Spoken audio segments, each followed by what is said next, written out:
आज इस आंदोलन के जरिए भी आप यही दिखाने की कोशिश कर रहे हैं कि मुट्ठी भर लोग नहीं है, देश भर से लोगों का समर्थन किसान आंदोलन को मिल रहा है। पिछले 10 महीने से भी यही दिखाया जा रहा है, मुजफ्फरनगर से भी यही दिखाने की कोशिश की गई।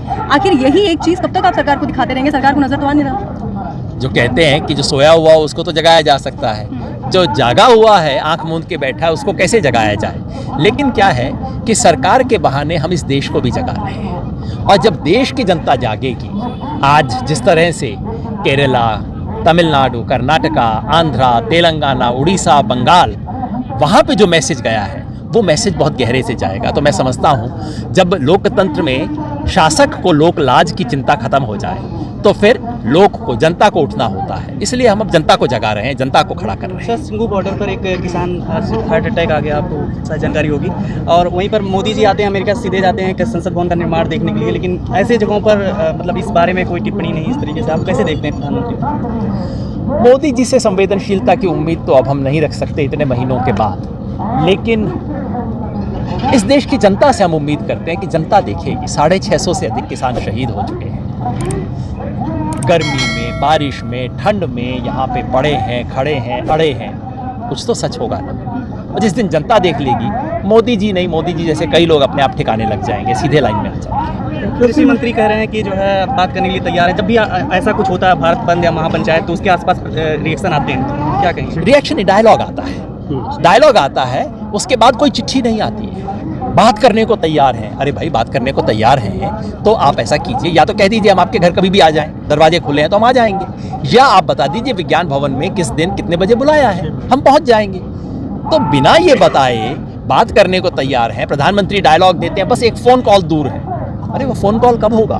तो मैं उनसे अनुरोध करूँगा कि इस किस्म के खोखले डायलॉग देना बंद करें।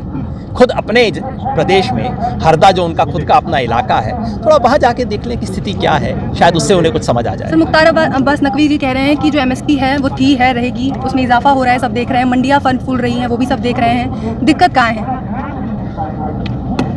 मुख्तार अब्बास नकवी साहब किसके डायलॉग दोहरा रहा है, देश वो भी देख रहा है। ये एमएसपी थी है, रहेगी, ये किसका डायलॉग है जो बेचारे अब कार्बन कॉपी करके जीरोक्स को चला रहे हैं? देखिए, हकीकत ये है कि बिहार और उत्तर प्रदेश के अधिकांश किसानों के लिए एमएसपी कागज पर थी, कागज पे है, और बीजेपी कह रही है कागज पे ही रहेगी।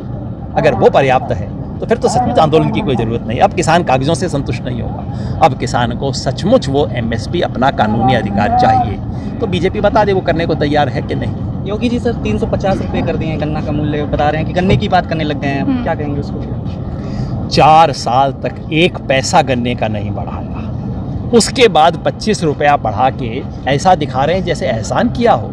अरे भारत सरकार का अपना डॉक्यूमेंट CACP बताता है कि गन्ने की लागत 343 रुपया है, लागत है 343, दाम दे रहे हैं 350 और कह रहे हैं कि इस पे तालियां बजाओ, इसके कोई एहसान की बात हो गई। मैं समझता हूँ उत्तर प्रदेश का किसान इस किस्म के मजाक को स्वीकार नहीं करेगा।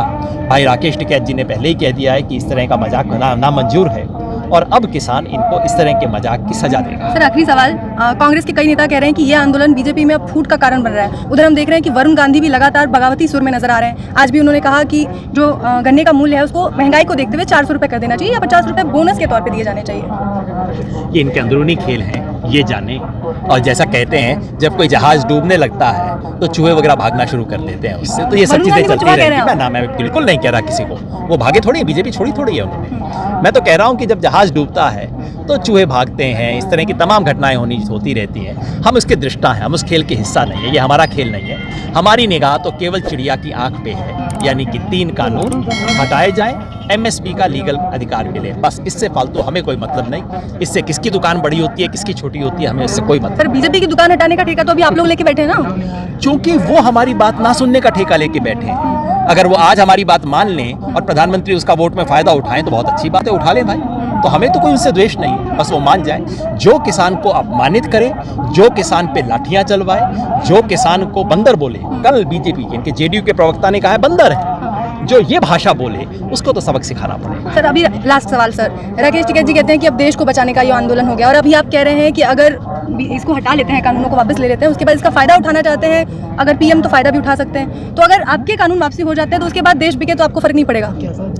इस कानूनों को वापस करने का मतलब होगा कि सरकार को देश विरोधी आर्थिक नीतियों से कदम पीछे खींचने पड़ेंगे, क्योंकि ये कानून केवल 3 कानून नहीं है, ये इस देश में खेती पर कंपनियों के कब्जे का खेल है। जैसे ही ये कानून वापस होते हैं वैसे ही प्रधानमंत्री के जो दोस्त हैं, हमारे दो वाले जो दोस्त हैं, उन सबको धक्का पहुंचेगा। तो उसमें लोकतंत्र को बचाने और इस देश की अर्थव्यवस्था को बचाने की लड़ाई अपने आप 2 कदम आगे बढ़ जाएगी।